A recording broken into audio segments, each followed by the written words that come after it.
खुद तो चाय बेचता था, दूसरे को पकौड़े तलवा रहा है। हमारे शौकत साहब पर इल्जाम लगा दिया कि उन्होंने 832 साल की बात कर दी। मैं जात से ब्राह्मण हूं, बताओ मेरे ठाकुर समाज के लोगों, बताओ मेरे ब्राह्मण समाज के लोगों, तुमने दलितों पर अत्याचार नहीं किया? मैं ये बात बोलूंगा तो मेरा बहिष्कार कर दिया जाएगा। मेरे ब्राह्मण समाज के लोगों ने दलितों को मंदिर जाने से रोका, बताओ क्या मुसलमानों ने रोका? मेरे ब्राह्मण समाज के लोगों ने दलितों की शादी में जाने से इंकार कर दिया, उनकी बारात को अपने गांव से निकालने से इंकार कर दिया, बताओ क्या मुसलमानों ने रोका? आज मैं कहूंगा तो ये कहेंगे लगता है इसने कलमा पढ़ लिया है, लेकिन ये बात सच है। अगर इस देश के अंदर नाइंसाफी किसी कौम के साथ हुई, डिस्पोजल गिलास की तरीके किसी कौम को यूज किया गया, तो वो कौम कलमे ला इलाहा इल्लल्लाह मुहम्मदुर रसूलुल्लाह पढ़ने वाली कौम है। प्रोग्राम को आगे बढ़ाते हुए मैं दावत दे रहा हूं पंडित क्षितिज द्विवेदी जी को कि वो आए और आकर अपने ख्यालातों का इजहार करें। पंडित क्षितिज द्विवेदी।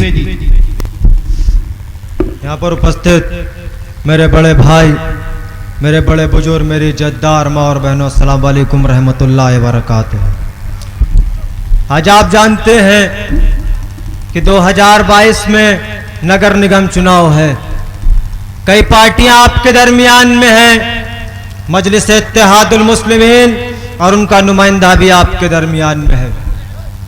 मजलिस इत्तेहादुल मुस्लिमीन का नुमाइंदा आपके दरमियान में आकर कह रहा है कि आज आप अपने हक और हुकूक की लड़ाई के लिए मुझको वोट दो, नहीं तो आपके बच्चों का मुस्तकबिल ये समाजवादी पार्टी के दलालों ने, ये कांग्रेस पार्टी के दलालों ने, ये बसपा के दलालों ने निस्तो नाबूद करने की कगार पर खड़ा कर दिया है। आज आप जानते हैं कि हैदराबाद के अंदर अगर सबसे ज्यादा फ्री शिक्षा अगर कोई देता है तो वो हमारे बैरिस्टर असदुद्दीन ओवैसी साहब देते हैं। मजलिस इत्तेहादुल मुस्लिमीन का नुमाइंदा आपके दरमियान में आता है और कहता है आप मुझको वोट दो, तो आप कहते हो जाओ तुम बीजेपी के एजेंट हो, तुम लड़ोगे तो बीजेपी कामयाब हो जाएगी। 2012 का इलेक्शन हम नहीं लड़े, 2014 का इलेक्शन हम नहीं लड़े, तो बीजेपी ने सत्ता कैसे पाली? 2019 का नहीं लड़े, फिर भी सत्ता कैसे पाली? लेकिन 2019 का इलेक्शन हम औरंगाबाद की सीट पर लड़े और वहां पर शिवसेना के सांसद को उखाड़ फेंका और इम्तियाज जलील को वहां का सांसद बना दिया। आज आप जानते हैं ये बीजेपी और आरएसएस और संघ परिवार के लोग ये कहते हैं कि मुसलमानों ने आजादी के लिए क्या किया, तो याद रखो मुसलमानों, जमी के नीचे से खंडर जरूर निकलेगा, हमारे नाम का पत्थर भी जरूर निकलेगा।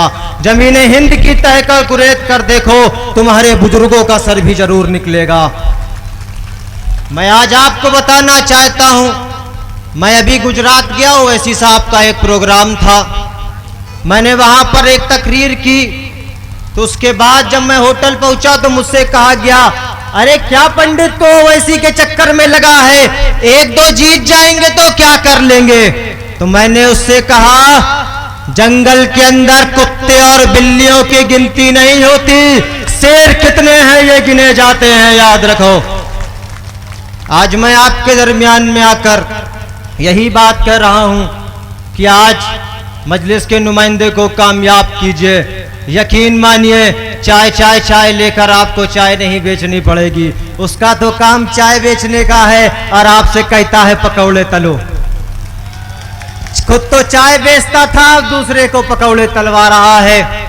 हमारे शौकत साहब पर इल्जाम लगा दिया कि उन्होंने 832 साल की बात कर दी। मैं जात से ब्राह्मण हूं, बताओ मेरे ठाकुर समाज के लोगों, बताओ मेरे ब्राह्मण समाज के लोगों, तुमने दलितों पर अत्याचार नहीं किया?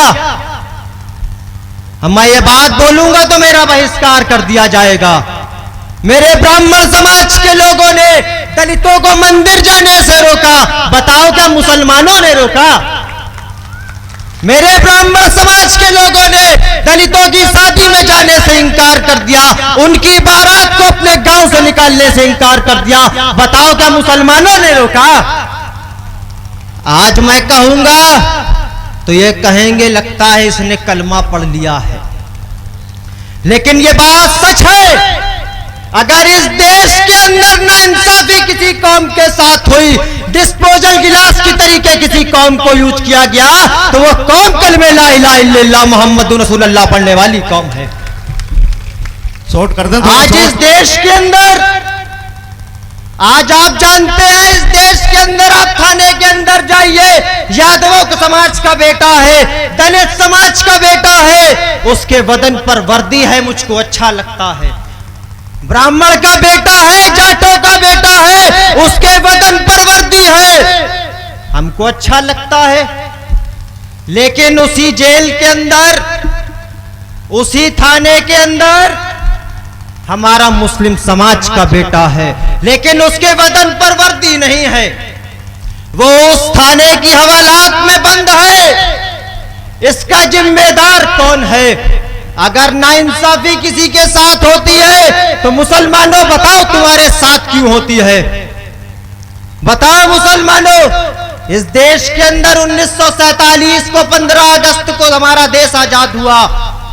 कुछ महीनों बाद 1947 को दिसंबर के महीने में लखनऊ के रफायाम क्लब में एक कन्वेंशन बुलाया गया, जिसकी सदारत मौलाना अबुल कलाम आजाद साहब ने की। उस सदारत में हिंदुस्तान के सभी दानिश्वर मुसलमानों तबकों को बुलाया गया और कहा गया कि ऐ मुसलमानों, देश आजाद हो गया है। देश के अंदर दो सियासी पार्टियां हैं, पहली मुस्लिम लीग और दूसरी कांग्रेस पार्टी है। लेकिन मुस्लिम लीग के कायद तुम्हारे कायद नहीं हैं, मुस्लिम लीग के कायद नहीं हैं, मुस्लिम लीग के जो नेता हैं वो तुम्हारे नेता नहीं हैं। उस कन्वेंशन में यह कहा गया कि मुसलमानों, कांग्रेस पार्टी तुम्हारी पार्टी है, मुसलमान भोला भाला। लेकिन मुसलमानों ने अपनी बातों को उनको समझा।